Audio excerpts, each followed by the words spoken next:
किसी गांव में एक बहुत ही ज्ञानी पंडित रहता था। एक दिन वह अपने बचपन के दोस्त से मिलने के लिए दूसरे गांव में जा रहा था।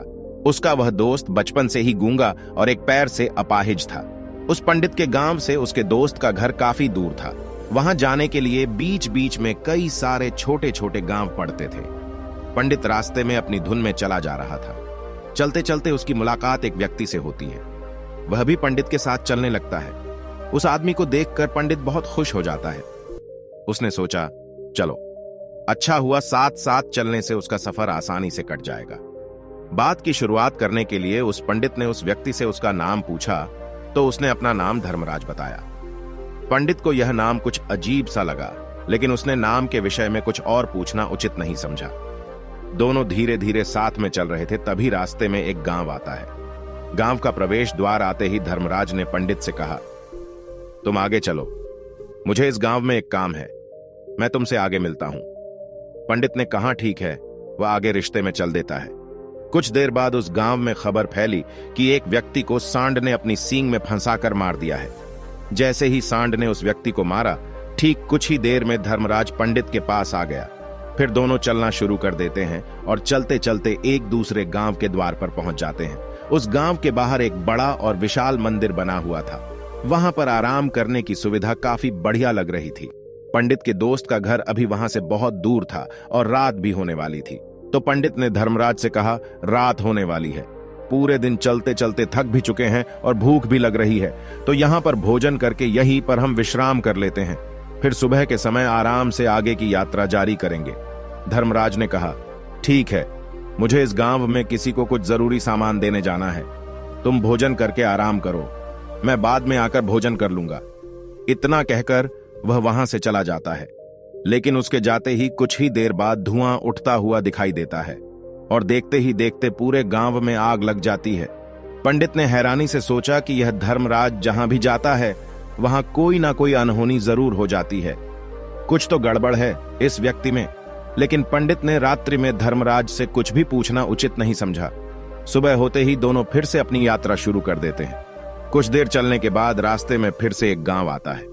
धर्मराज ने फिर पंडित से कहा, आप आगे चलिए, मुझे इस गांव में अपने मित्र से मिलने जाना है, मैं अपने दोस्त से मिलने के बाद आगे रास्ते में मिलूंगा। यह कहकर धर्मराज वहां से चला गया। लेकिन पंडित इस बार आगे नहीं गया।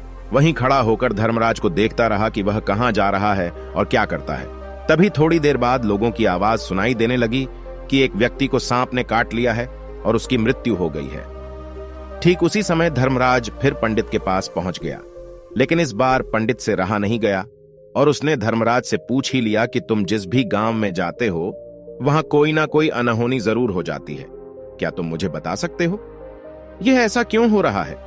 धर्मराज ने कहा, पंडित जी, आप तो मुझे बहुत ज्ञानी मालूम पड़े थे, इसीलिए मैं आपके साथ चलने लगा था, क्योंकि ज्ञानियों का साथ बहुत अच्छा होता है। परंतु आप अभी तक समझ नहीं पाए कि मैं कौन हूं। पंडित ने कहा, मैं समझ गया हूं, लेकिन मुझे कुछ शंका है। अगर आप ही अपना उपयुक्त परिचय दे दे तो मेरे लिए आसानी होगी। तब धर्मराज ने जवाब दिया कि मैं यमदूत हूं और यमराज की आज्ञा से उन लोगों के प्राण हरण करता हूं जिनकी उम्र पूरी हो चुकी है। हालांकि पंडित को पहले से ही इस बात की आशंका थी। फिर भी धर्मराज के मुंह से ये बातें सुनकर वह घबरा गया। लेकिन वह हिम्मत करके पूछता है कि अगर तुम सच में यमदूत हो तो मुझे बताओ, अगली मृत्यु किसकी है? धर्मराज ने जवाब दिया, अगली मृत्यु तुम्हारे उसी मित्र की है जिससे तुम मिलने जा रहे हो, और उसकी मृत्यु का कारण भी तुम ही बनोगे। ये बात सुनकर पंडित सहम गया और सोच में पड़ गया कि अगर सच में यह धर्मराज यमदूत हुआ तो उसकी बात भी सच होगी और उसके कारण मेरे बचपन के सबसे अच्छे मित्र की मृत्यु हो जाएगी, तो सबसे अच्छा तो यही होगा कि मैं अपने मित्र से मिलने ही ना जाऊं। कम से कम मैं उसकी मृत्यु का कारण तो नहीं बनूंगा। धर्मराज ने मुस्कुराते हुए कहा, तुम जो सोच रहे हो वो सब मुझे पता है, मगर तुम्हारे अपने मित्र से मिलने ना जाने से नियति नहीं बदल जाएगी। तुम्हारे मित्र की मृत्यु तो निश्चित है और वह अगले कुछ ही पलों में घटित होने वाली है। महाकाल के मुंह से ऐसी बातें सुनकर पंडित को झटका लगा, क्योंकि महाकाल ने पंडित के मन की बातें PRH ली थीं, जो कि एक सामान्य व्यक्ति के लिए संभव नहीं है। अब पंडित को विश्वास हो गया कि यह धर्मराज सचमुच में यमदूत ही है। जब पंडित को यह पूर्ण विश्वास हो गया कि धर्मराज जी यमदूत है तो वह घबरा गया। वह अपने मित्र की मृत्यु का कारण नहीं बनना चाहता था। इसीलिए वह पलटकर अपने गांव की तरफ वापस जाने लगा। लेकिन जैसे ही पंडित वापस जाने के लिए मुड़ा, उसने देखा कि उसका मित्र तेजी से उसकी तरफ चला आ रहा है, जो कि पंडित को देखकर अत्यंत प्रसन्न दिखाई पड़ रहा था। अपने मित्र के आने की गति को देखकर पंडित को ऐसा लगा कि जैसे उसका मित्र काफी देर से उसका ही पीछा कर रहा है। लेकिन वह बचपन से ही गूंगा था और एक पैर से लंगड़ा भी था, इसीलिए ना तो वह पंडित को आवाज देकर रोक पाया था और ना ही उस तक पहुंच पा रहा था। लेकिन जैसे ही वह पंडित के पास पहुंचा, अचानक ही जमीन पर गिर पड़ा और उसकी मृत्यु हो गई। पंडित हक्का बक्का होकर धर्मराज की ओर देखने लगा, जैसे कि वह पूछना चाह रहा हो कि आखिर क्या हुआ। धर्मराज पंडित के मन में उठ रहे प्रश्नों को समझ गया और बोला, तुम्हारे मित्र ने पिछले गांव में ही तुम्हें देख लिया था और मैं वहीं से ही तुम्हारा पीछा कर रहा था। लेकिन गूंगा और लंगड़ा होने की वजह से वह तुम तक नहीं पहुंच पाया। उसने अपनी पूरी ताकत लगाकर तुम तक पहुंचने का प्रयास किया, लेकिन बुढ़ापे में बचपन जैसी ताकत नहीं होती, इसलिए हार्ट अटैक होने के कारण उसकी मृत्यु हो गई, क्योंकि वह तुमसे मिलने के लिए अपनी सीमाओं को तोड़कर तुम्हारे पीछे भाग रहा था। इसलिए अपने मित्र की मृत्यु का कारण भी तुम ही कहलाओगे। अब पंडित को पूर्णतः यह विश्वास हो गया था कि धर्मराज एक यमदूत है और उसका कार्य जीवों के प्राण हरना है। लेकिन पंडित एक ज्ञानी व्यक्ति था। वह यह भी जानता था कि मृत्यु पर किसी का वश नहीं है, सबको एक ना एक दिन मरना ही है। यही सोचकर उसने अपने आप को संभाल लिया।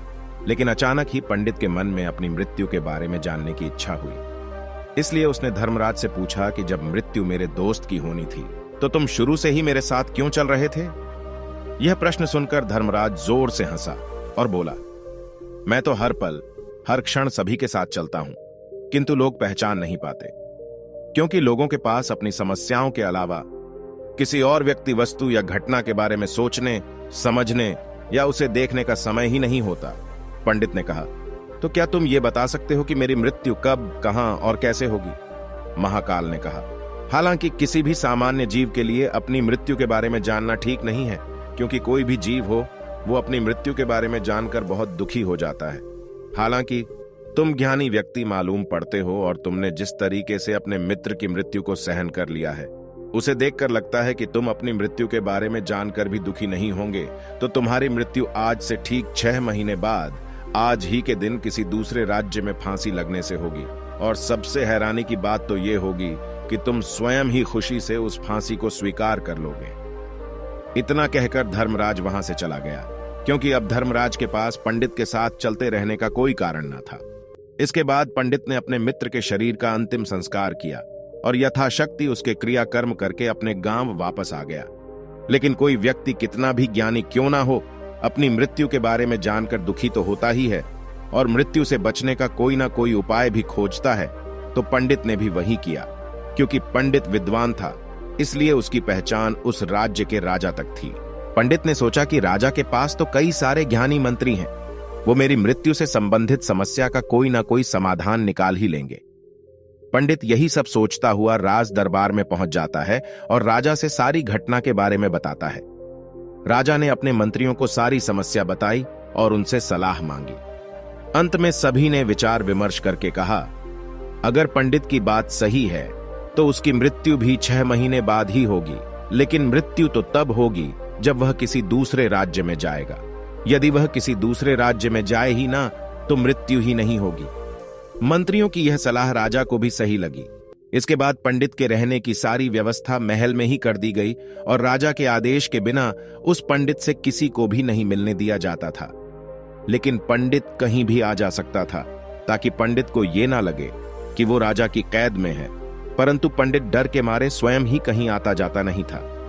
धीरे धीरे महीने गुजरे गए और पंडित की मृत्यु का समय नजदीक आने लगा और अंततः वह भी दिन आ गया जिस दिन पंडित की मृत्यु होनी थी। तो जिस दिन पंडित की मृत्यु होनी थी उसकी एक रात पहले पंडित डर के मारे जल्दी ही सो गया, ताकि जल्दी से वह रात बीत जाए और अगला दिन आ जाए, ताकि मृत्यु टल सके।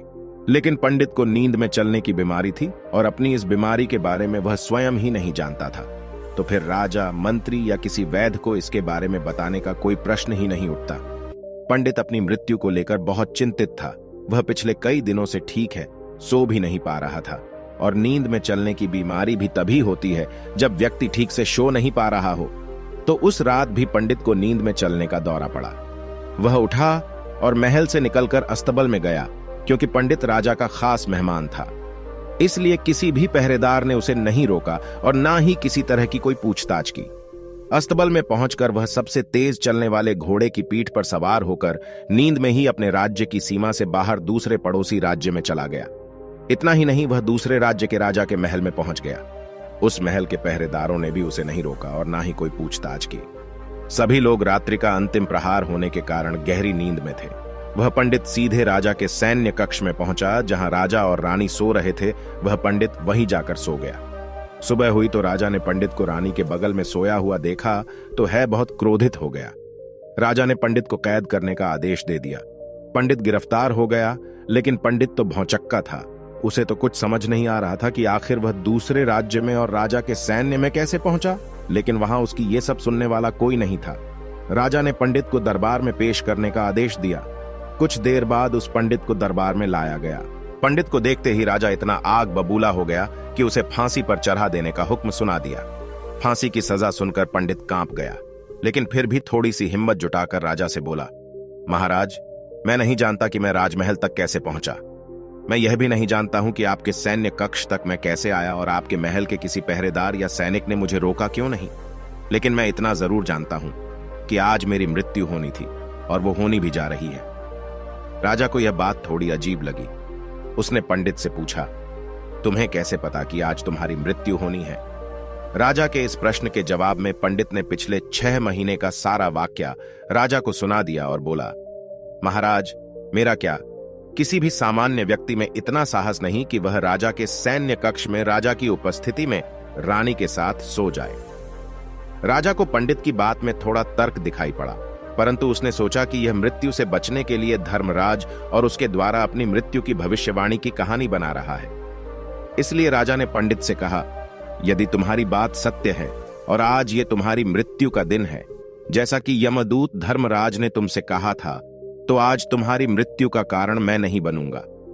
लेकिन यदि तुम्हारी बात झूठी निकली तो निश्चित ही आज तुम्हारी मृत्यु का दिन होगा, क्योंकि जिस राज्य से पंडित आया था उस राज्य का राजा इस राजा का मित्र था। इसलिए इस राजा ने तुरंत अपने कुछ सैनिकों को पड़ोसी राजा के पास भेजकर पंडित की बात की, सत्यता का प्रमाण मांगा। भेजे गए सैनिक शाम तक लौटे और उन्होंने राजा को बताया कि महाराज, पंडित जो कुछ भी कह रहा है वो सब सत्य है। पड़ोसी राज्य के राजा ने पिछले 6 महीने से पंडित के रहने की सारी व्यवस्था अपने ही महल में कर रखी थी। पंडित राजा का खास मेहमान था। कल शाम राजा आखिरी बार पंडित से उसके कक्ष में मिले थे और उसके बाद यह इस राज्य में कैसे पहुंच गया, इसकी जानकारी किसी को भी नहीं है। इसलिए उस राज्य के राजा के अनुसार पंडित को फांसी की सजा देना ठीक नहीं है। लेकिन राजा के सामने एक नई समस्या थी, क्योंकि उसने बिना पूरी बात जाने ही पंडित को फांसी की सजा सुना दी थी। इसलिए अगर पंडित को फांसी नहीं दी जाती तो राजा के वचन का अपमान हो जाएगा। लेकिन अगर राजा की बात का मान रखा जाए तो बेवजह ही एक निर्दोष व्यक्ति की मौत हो जाएगी। राजा ने अपने सभी मंत्रियों से इस बारे में सुझाव मांगा तो मंत्रियों ने राजा को सुझाव दिया कि महाराज, पंडित को एक कच्चे सूत के धागे से फांसी लगवा दी जाए। इससे आपके कथन का भी मान रह जाएगा और कच्चे सूत के धागे से पंडित को फांसी भी नहीं लगेगी और उसके प्राण भी बच जाएंगे।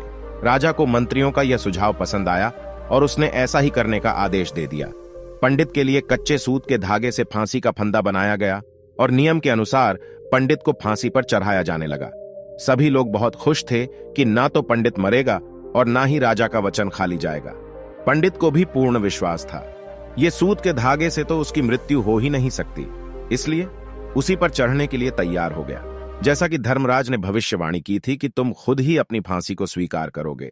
लेकिन जैसे ही पंडित को फांसी दी गई, सूत का धागा तो टूट गया, लेकिन टूटने से पहले उसने अपना काम कर दिया था। पंडित के गले की एक नस सूत के धागे के झटके से कट चुकी थी और पंडित जमीन पर पड़ा तड़प रहा था। उसी पल उसके गले से खून की फुहार निकल रही थी और देखते ही देखते पंडित का शरीर पूरी तरह से शांत हो गया। सभी लोग आश्चर्यचकित थे और पंडित को मरता हुआ देख रहे थे। किसी को विश्वास नहीं हो रहा था कि कच्चे सूत के धागे से भी किसी इंसान की मृत्यु हो सकती है। लेकिन घटना तो घट चुकी थी। नियति ने अपना काम कर दिया था और धर्मराज की भविष्यवाणी सच हो चुकी थी। श्रीमद् भागवत गीता में भगवान श्री कृष्ण ने कहा है, जो होना होता है वो होकर ही रहता है। हम चाहे कितनी ही सावधानी बरतें, कितना ही उपाय कर लें। लेकिन घटना और घटना की पूरी प्रणाली पहले से ही तय होती है, जिसे हम थोड़ा सा भी इधर उधर नहीं कर सकते हैं। दोस्तों, शायद इसीलिए ईश्वर ने हमें भविष्य जानने की क्षमता नहीं दी है, ताकि हम अपने जीवन को ज्यादा बेहतर तरीके से जी सकें। और यही बात उस पंडित पर भी लागू होती है। अगर पंडित ने महाकाल से अपनी मृत्यु के बारे में ना पूछा होता तो 6 महीने तक राजा के महल में कैद रहकर डर डर कर जीने की बजाय ज्यादा बेहतर जीवन जीता। तो दोस्तों, उम्मीद करता हूं आपको इस कहानी से एक अच्छी सीख मिली होगी।